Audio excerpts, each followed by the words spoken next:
tym filmie opowiem, jak wygląda wynajem samochodu w Grecji, na co warto zwrócić uwagę, jakie są koszty wynajęcia auta oraz podzielę się naszym własnym doświadczeniem z Lowtracki. Tam cały proces okazał się wyjątkowo prosty i bezstresowy. Planując wakacje w Grecji, wiele osób zastanawia się, czy wynajęcie samochodu to dobry pomysł.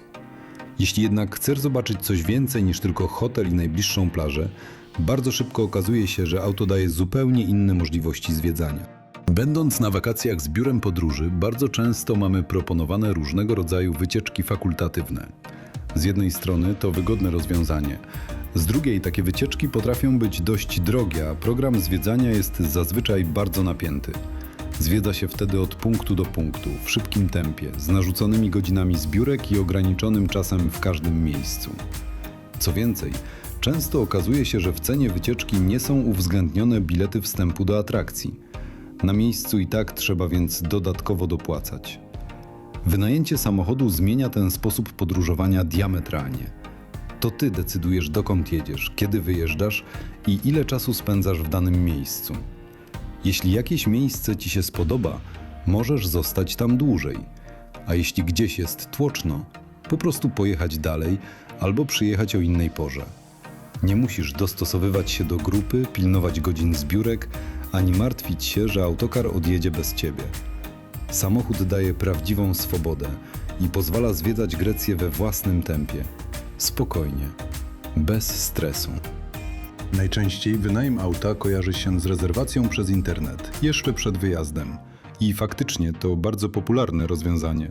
Przeglądamy oferty, porównujemy ceny i wybieramy samochód, który najlepiej pasuje do planów podróży. Przy takim wynajmie warto jednak zwrócić uwagę nie tylko na samą cenę. Równie ważne są szczegóły, takie jak wysokość kaucji, zakres ubezpieczenia, wymagania dotyczące karty kredytowej oraz ewentualne dodatkowe opłaty. Zdarza się bowiem, że oferta, która na pierwszy rzut oka wydaje się najtańsza, w praktyce okazuje się najmniej korzystna. Podczas naszych wakacji w Lowtracki w hotelu Papas wynajęcie samochodu wyglądało zupełnie inaczej i było znacznie prostsze niż klasyczny wynajem przez internet. Nie musieliśmy niczego rezerwować wcześniej, ani przeszukiwać ofert online. Wystarczyło, że po przyjeździe do hotelu zgłosiliśmy chęć wynajęcia samochodu, albo u rezydenta biura podróży, albo bezpośrednio w hotelowej recepcji. Na umówioną godzinę przedstawiciel lokalnej wypożyczalni po prostu przyjechał samochodem pod hotel. Całość odbyła się na miejscu. Spokojnie, bez pośpiechu. Formalności ograniczyły się właściwie do minimum. Podpisaliśmy umowę najmu, dostaliśmy kluczyki i omówiliśmy zasady zwrotu samochodu. Cały proces trwał dosłownie kilka minut. Koszt wynajmu wynosił 50 euro za dzień. I, co dla wielu osób będzie bardzo dobrą wiadomością, nie była wymagana żadna kaucja ani blokada środków na karcie płatniczej. Nie trzeba było też posiadać karty kredytowej. Wystarczyło mieć przy sobie dokument tożsamości, prawo jazdy oraz dowolną kartę płatniczą.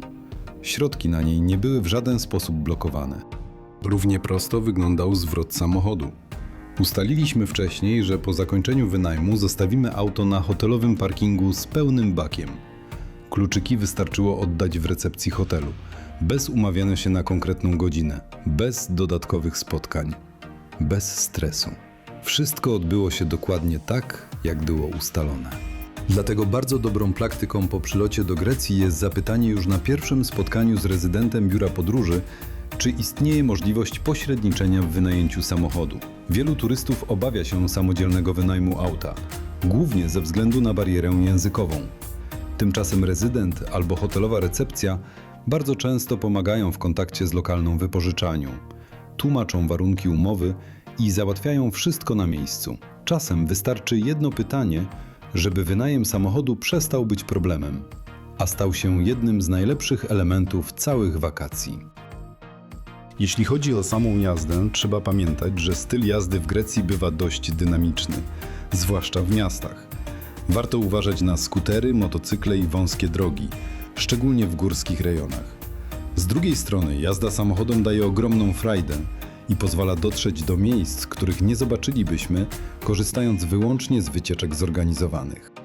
W ciągu 2 dni przejechaliśmy łącznie około 270 km. Byliśmy w monastyrze świętego Patapiasza Odwiedziliśmy świątynię Hery na przylądku Heraion. Podziwialiśmy kanał koryncki z obu stron. Zobaczyliśmy starożytny Korynt oraz Mykeny. Gościliśmy w pierwszej stolicy Grecji, Nafplio. A na koniec sprawdziliśmy akustykę w olbrzymim starożytnym teatrze w Epidauros. Za wynajęcie samochodu na 2 doby zapłaciliśmy dokładnie 100 euro. Na benzynę wydaliśmy 32 euro. Dla porównania, wykupując te same wycieczki u rezydenta, za 2 osoby zapłacilibyśmy około 260 euro. Jeśli chcesz poznawać Grecję na własnych zasadach, bez pośpiechu, bez tłumów, taniej niż z biurem, to samochód jest jednym z najlepszych rozwiązań. Na koniec daj znać w komentarzu, którą opcję Ty byś wybrał. Zorganizowane wycieczki czy samodzielne zwiedzanie? A jeśli interesują Cię inne filmy z Grecji, znajdziesz je na kanale.